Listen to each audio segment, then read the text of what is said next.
Hi everyone, Radhe Radhe. In this video, we're going to be doing Srimad Bhagavatam, Canto 1, Chapter 7. And there are 56 texts in this. So far, the longest we've done out of the first 6 chapters is 48 verses or something, maybe 44 verses. And this one has 58. So I may have to rethink my project. I may have to make it a 2-year project instead of making it a 1-year project, because doing one chapter every single day is going to be very difficult, especially since I'm going to be traveling as well for the next 4 months. And I've already missed two out of these because I'm not used to doing this every single day, because what I was doing is I was batching. I would miss a few days and then I would catch up, and I would miss a few days and I would catch up. But it was much easier to catch up because some videos were like only 3-4 minutes long, and some videos were longer if I had more to say, but I could make it shorter if I wanted to.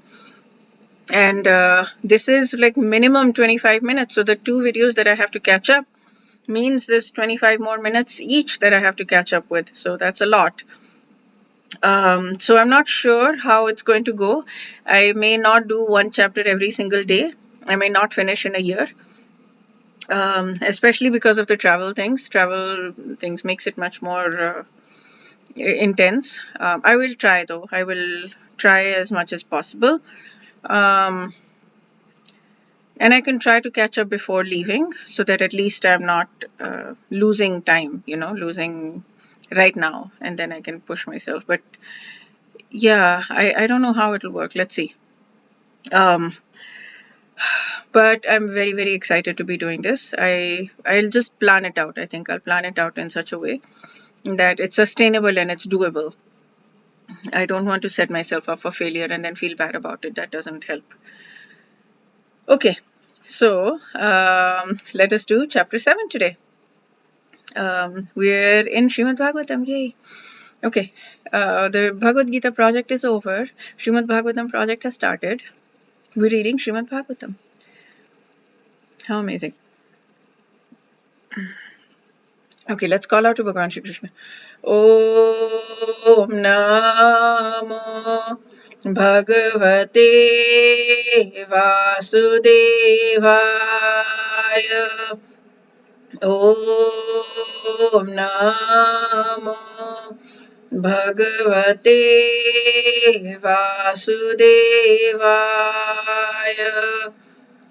Om Namo Bhagavate Vasudevaya.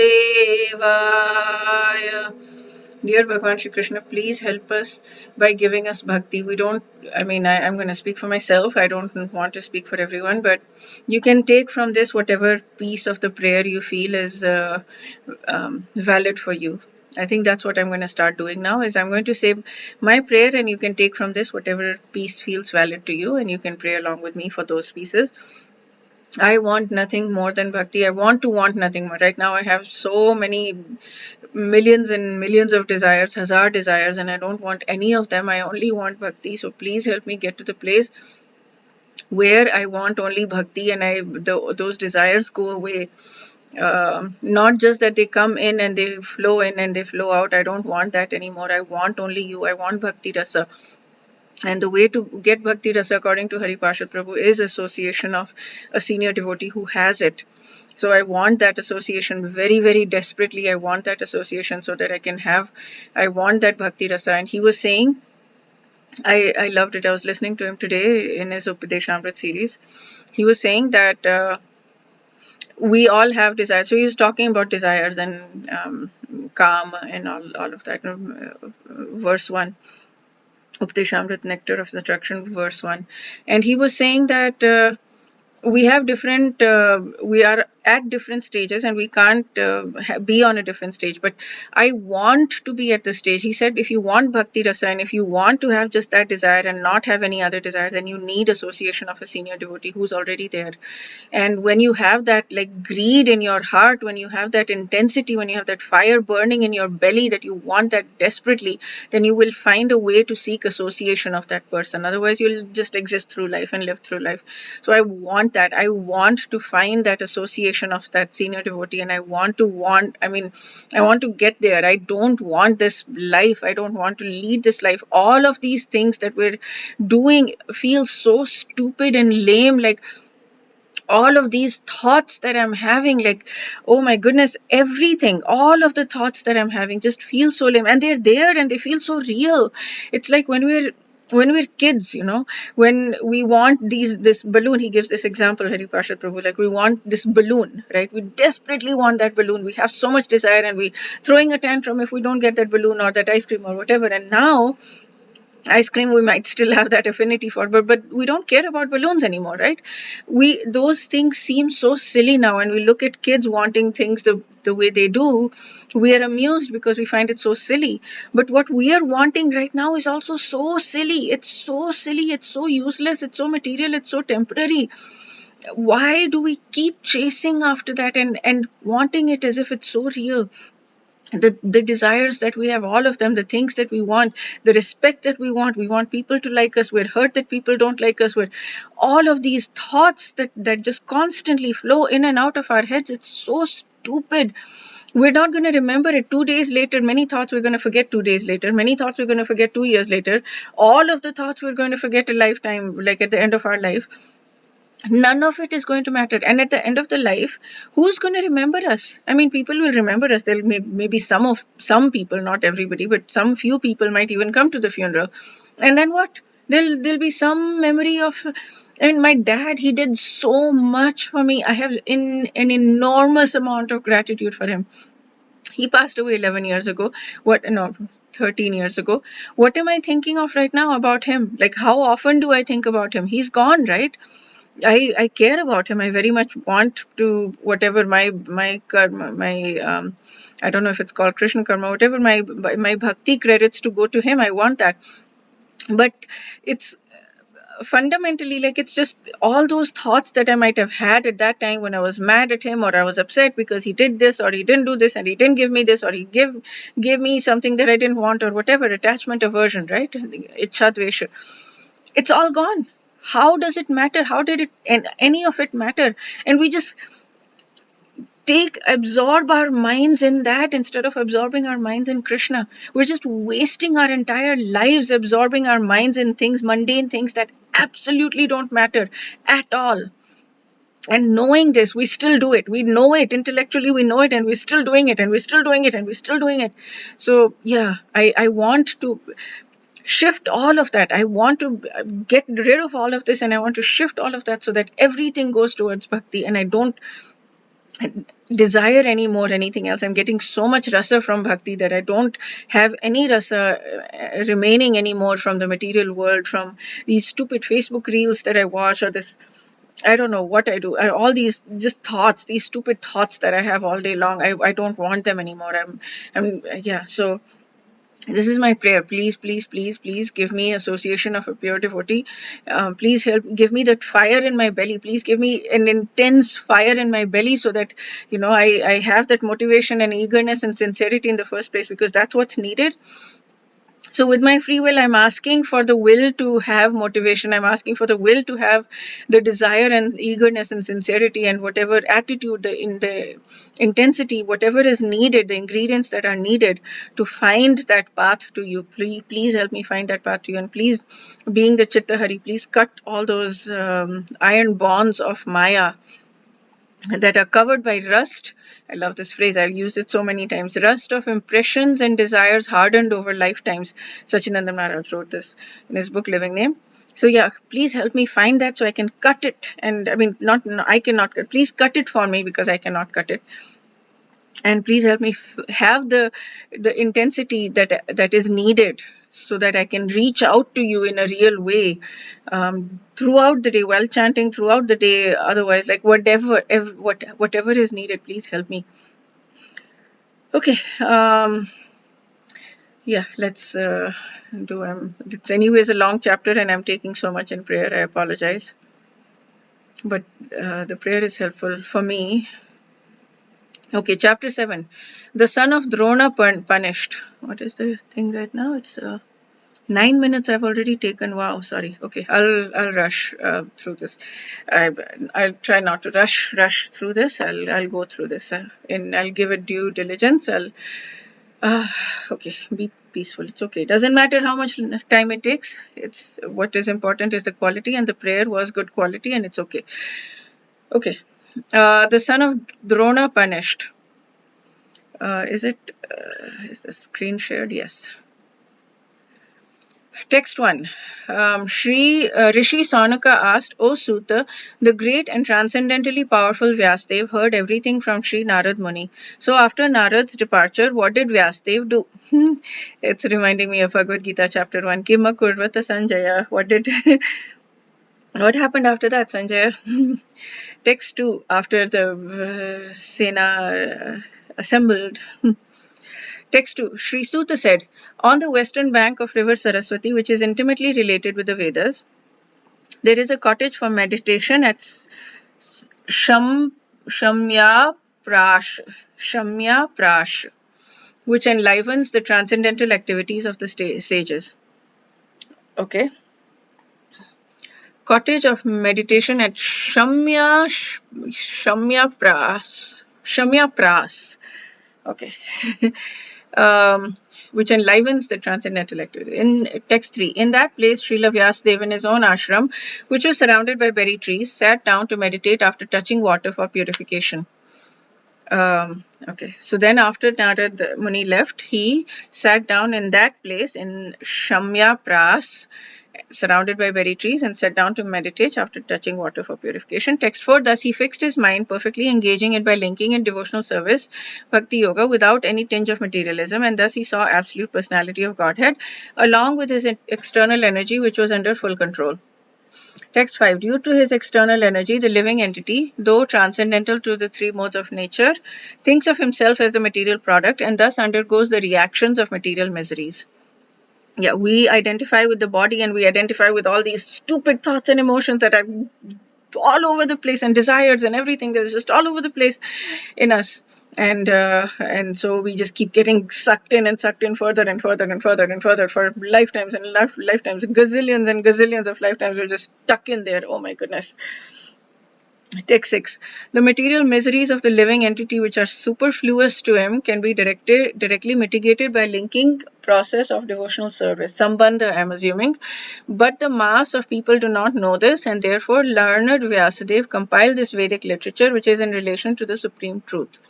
Text 7. Simply by giving oral reception to this Vedic literature, the feeling for loving devotional to service to Lord Krishna, the Supreme Personality of Godhead, sprouts up at once to extinguish the fire of lamentation, illusion, and fearfulness. Okay, so just by giving oral means, by listening to Vedic literature, God extinguishes all of this lamentation, illusion, and fearfulness. Okay, so we just need to listen. Harikatha.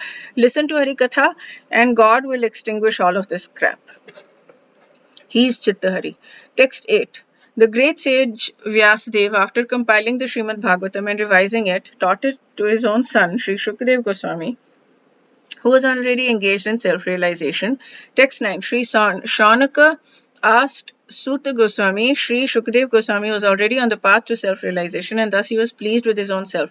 So why did he take the trouble to undergo the study of such a vast literature? I mean, he already knew everything. He was already more realized than Vyasadeva, apparently, because that's what, when he was walking by the river and there were girls taking a bath in the river, the girls didn't immediately cover up when they saw him, because he did not even see the material conception of men versus women. But when Vyasadeva followed, because he was looking for his son, they immediately covered up, and Vyasadeva was like, why didn't you cover up with him? And they said, because you are seeing the distinction. He didn't see the distinction. So he was already very, very highly self-realized. So why did he take the trouble to undergo the study of this? Text 10. Suta Goswami said, all different varieties of Atma Rams, those who take pleasure in the Atma or spirit self, especially those established on the path of self-realization, though freed from all kinds of material bondage, desire to render unalloyed devotional service to God. That means the Lord possesses transcendental qualities and therefore can attract everyone, including liberated souls. I think that's what that makes sense.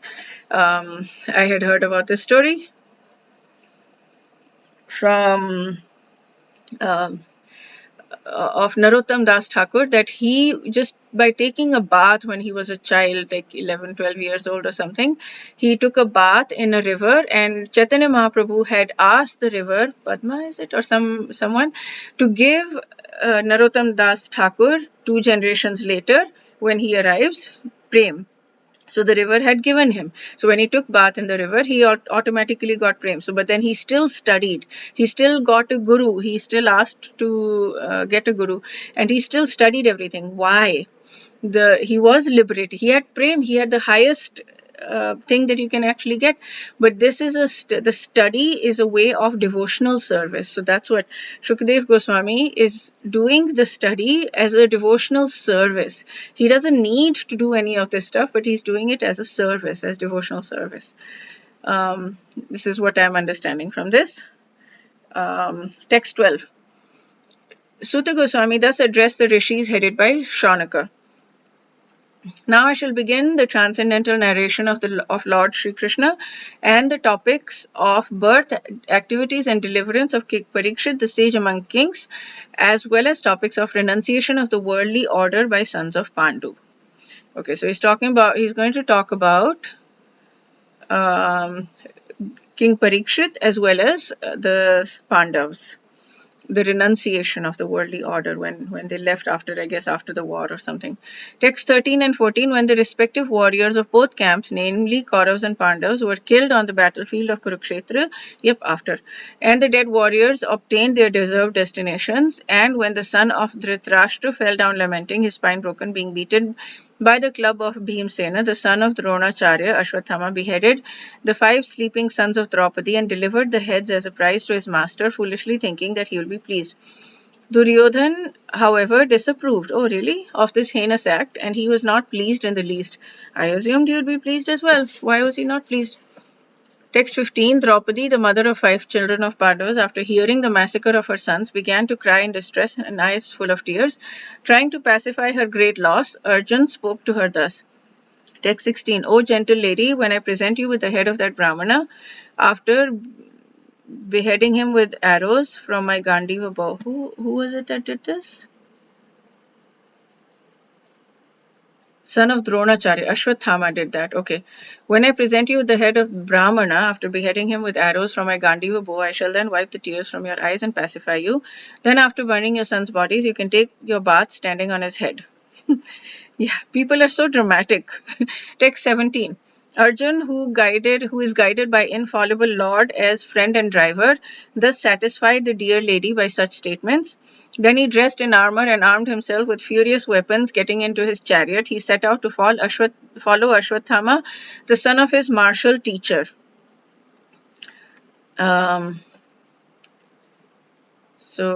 Okay. Text 18, Ashwathama, the murderer of the princess, seeing from great distance Arjun coming at him with great speed, fled in his chariot, panic-stricken just to save his life, as Brahma fled in fear from Shiva. Okay, I don't know. I didn't know about this story when Brahma fled from Shiva. Text 19, when the son of Brahmana, Ashwathama, saw that his horses were tired, he considered that there was no alternative of protection outside of his using his ultimate weapon, the Brahmastra. Text 20. Since his life was in danger, he touched water in sanctity and concentrated upon chanting the hymns for throwing nuclear weapons, Brahmastra, although he did not know how to withdraw such weapons. Text 21. Thereupon a glaring light spread in all directions. It was so fierce that Arjun thought his own life in danger, so he began to address Lord Sri Krishna. Text 22. Arjun said, O Lord Sri Krishna, you are the Almighty God. There is no limit to your different energies. Therefore, you are competent to instill fearlessness in the hearts of your devotees. Everyone in the flames of material miseries can find path in liberation in you only. Text 23, you are the original personality of Godhead who expands himself all over creations and is transcendental to material energy. You have cast away the effects of material energy by dint of your spiritual potency. You are always situated in eternal bliss and transcendental knowledge. So there was this lecture I was listening by Radhika Raman Prabhu a while ago, almost a year ago, and he said that even when he said in Bhagavatam and in many places, even when people are asking anything from Bhagwan Shri Krishna, before they do anything, they glorify Bhagwan Shri Krishna. So right now Arjun is scared, but he's still glorifying him, and he's saying that you are the one who expands in all over creations. You cast away effects of material energy. You're situated in bliss and knowledge. So he was saying that we can get these prayers and pray to Krishna whenever we're feeling anything. So Arjun is feeling scared, so it's not like he's fearless and whatever. He's heard the Gita from Bhagwan Shri Krishna himself. He's seen the Virat Roop. He's seen all of that just before this war, and yet he's still scared, and he's asking Krishna for protection. So it's okay for us mere human beings to ask Krishna for whatever it is that we need, for protection, for health, whatever we need. It's just that we want to turn to Krishna always, and we should glorify Krishna before we this was so powerful. That lecture was incredibly powerful. So we should turn to Krishna before and glorify him before asking for anything. So this is very important. And he said that there are many verses in Bhagavatam that will help in figuring out what verse, like we can pick one of those verses whenever when in different situations, when we're confused, we do Bhagavad Gita 2.7 ki I am giving up, you shishyaste ham shadimam tam praparnam, I'm your student, you tell me, I surrender to you, you instruct me now. So we find verses like that and we memorize them, and then whenever we're in those situations, then we just turn to those verses. So we glorify first and then we turn to those verses. So this text 23 is a brilliant way to glorify the Lord. Text 24, and yet though you are beyond the purview of material energy, you execute the four principles of liberation characterized by religion and so on for the ultimate good of the conditioned souls. Text 25, thus you descend as an incarnation to remove the burden of the world and to benefit your friends, especially those who are your exclusive devotees and constantly rapt in meditation upon you. Text 26, O Lord of Lords, how is it that this dangerous effulgence is spreading all around? Where does it come from? I do not understand it. Now he's asking. So he's done text 23, 24, 25. 3 verses of glorifying the Lord. And now he's saying, what is all of this happening? I don't understand it. Text 27. Then God said, know from me that this is the act of the son of Drona. He has thrown in the hymns of Brahmastra and he doesn't know how to retract the glare. He has helplessly done this, being afraid of imminent death. Text 28. O Arjun, only another Brahmastra can counteract this weapon. Since you are expert in military science, subdue this weapon's glare with the power of your own weapon. Text 29. Sri Suta Goswami said, hearing from God, Arjun touched water for purification. There's a lot of this thing about touching water. Vyasdev touched water before he sat down to meditate, and Ashwatthama did that, and now Arjun did that. And after circumambulating Lord Shri Krishna, he cast his Brahmastra weapon to counteract the other one. Text 30. When the rays of the two Brahmastras combined, a great circle of fire like the disk of sun covered all outer space and the whole firmament of planets. Wow. Wow. Okay. Text 31. All of the population in the three worlds was scorched, okay, by the combined heat of the weapons. Everyone was reminded of the some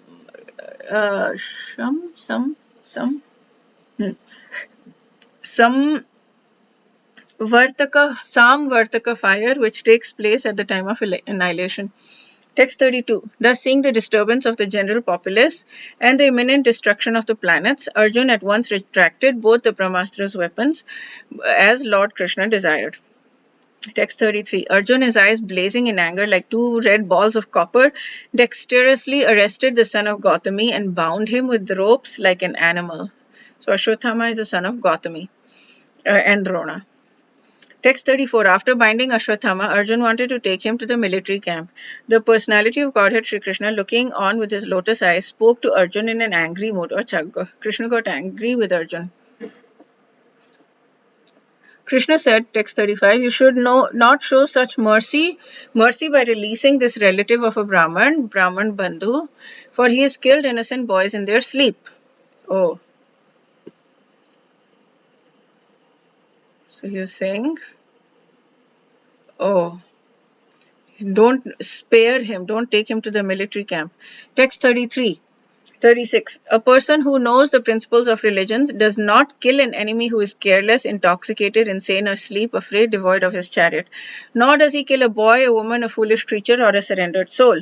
Text 37. A cruel and wretched person who maintains his existence at the cost of others' lives deserves to be killed for his own well-being, otherwise he'll go down by his own actions. So basically release him from his own karma by killing him, like give him this karma right now so that he's not postponing that karma reaction, because he maintains his existence at the cost of others' lives. Text 38. Furthermore, I have personally heard you promise Draupadi that you will bring forth the head of the killer of her sons. Text 39. The man is an assassin and murderer of your own family members. Not only that, he has also dissatisfied his master. He is but the burnt remnants of his family. Kill him immediately. Text 40. Suta Goswami said, although Krishna, who was examining Arjun in religion, encouraged Arjun to kill the son of Dronacharya, Arjun, a great soul, did not like the idea of killing him, although Ashwatthama was a heinous murderer of Arjun's family members. Text 41. After reaching his own camp, Arjun, along with his dear friend and charioteer Krishna, entrusted the murderer onto his dear wife, who was lamenting for her murdered sons. Text 42. Sri Suta Goswami said, now all of these, like, people ask me sometimes, like, I have kids and I have so much attachment to the kids. How do I give up that attachment? Arey, Draupadi is an amazing, amazing devotee of Bhagavan Shri Krishna, right? And she's still lamenting for her sons. So, yeah, I mean, we need to have realistic expectations from ourselves. Text 42. Sri Suta Goswami said, Draupadi then saw Ashwatthama, who was bound with ropes like an animal and silent for having enacted the most inglorious murder. Due to her female nature, due to her being naturally good and well behaved, she showed him some respects as a Brahman. Text 43. She could not tolerate Ashwatthama's being bound by ropes, and being a devoted lady, she said, release him, for he is a Brahman, our spiritual master. Text 44. It was by Dronacharya's mercy that you learned the military art of throwing arrows and the confidential art of controlling weapons. Text 45. Dronacharya is certainly still existing, being represented by his son. His wife Kripi did not undergo a sati with him because she had a son. Text 46. O most fortunate one who knows the principles of religion, it is not good for you to cause grief to glorious family members who are always respectful and worshipful. Text 47. O Lord, do not make the wife of Dronacharya cry like me. I am aggrieved for the death of my sons. She needs not cry constantly like me. My goodness, she is so good. Wow, she has so much, such a soft heart and so much compassion. Text 48. If the kingly administrative order, being unrestricted in sense control, offends a Brahman order and rages them, the fire of that rage burns up the whole body of the royal family and brings grief upon them all. Text 49. Suta Goswami said, O Brahmanas, killing Yudhishthir fully supported the statements of the queen, which were in accordance with the principles of religion and were justified, glorious, full of mercy and equity, and without duplicity. Oh, Yudhishthir fully supported that. Okay. Text 50. Yudhishthir and Draupadi, both so soft-hearted and amazing. Nakul and Sahadev, the younger brothers of the king, and also Satyaki, Arjun, the personality of Godhead, Sri Krishna, son of Devaki, and the ladies, and all others unanimously agreed with the king. Oh, really? Text 51. Bhim, however, angrily disagreed with them and recommended killing this culprit, who had murdered sleeping children for no purpose and for neither his nor his master's interest. Text 52. Chaturbhuj, the four-armed god, after hearing the words of Bhim, Draupadi and others, saw the face of his dear friend Arjun, and he began to speak as if smiling. Text 53-54. Krishna said, a friend of a Brahmin is not to be killed, but if he is an aggressor, he must be killed. All these rulings are in the scriptures. You should act accordingly. You have to fulfill your promise to your wife, and you must also act to the satisfaction of Bhimsena and me. Yeah, exactly. He is instructing. He's instructed earlier also. What are you doing? Text 55. Suta Goswami said, just then Arjun could understand the motive of the Lord by his equivocal orders, and thus with his sword he severed both the hair and jewel from the head of Ashwatthama. Good. He's listening to God. I mean, God is instructing him, do it. Text 56. He, Ashwatthama, had already lost his bodily luster due to infanticide. I don't know what that means. And now, moreover, having lost the jewel from his head, he lost even more strength. Thus he was unbound and driven out of the camp. Oh, so he only severed his hair and jewel, he didn't kill him. Text 57. Cutting the hair from his head, depriving him of his wealth, and driving him from his residence are the prescribed punishments for the relative of a Brahmana. There is no injunction for killing the body. What? So I thought he said you must be killed. Krishna said he must be killed. Okay. I'm very confused why Arjun is not listening to Krishna. Text 58. Thereafter, the sons of Pandu and Draupadi, overwhelmed with grief, perform the proper rituals for the dead bodies of their relatives. Okay, so this is done. It didn't actually take too long. It took just only 5 extra minutes, and I took a long time in the beginning for the prayers. But yeah, okay, not bad. This one was easy to read also. It was much more story-like and it was much less confusing. Okay, so that's it for this chapter. We'll do chapters 8 in the next video. Wish you a day filled with lots and lots of bhakti. My goodness, just unbounded mercy from Bhagwan Shri Krishna so that you can get so much bhakti that nothing else feels good to you. I wish you a lot of bhakti rasa. If you want it. I don't want to wish you if you don't want it, but if you want it, then that's what I wish for you. Wish you a beautiful day. Radhe Radhe.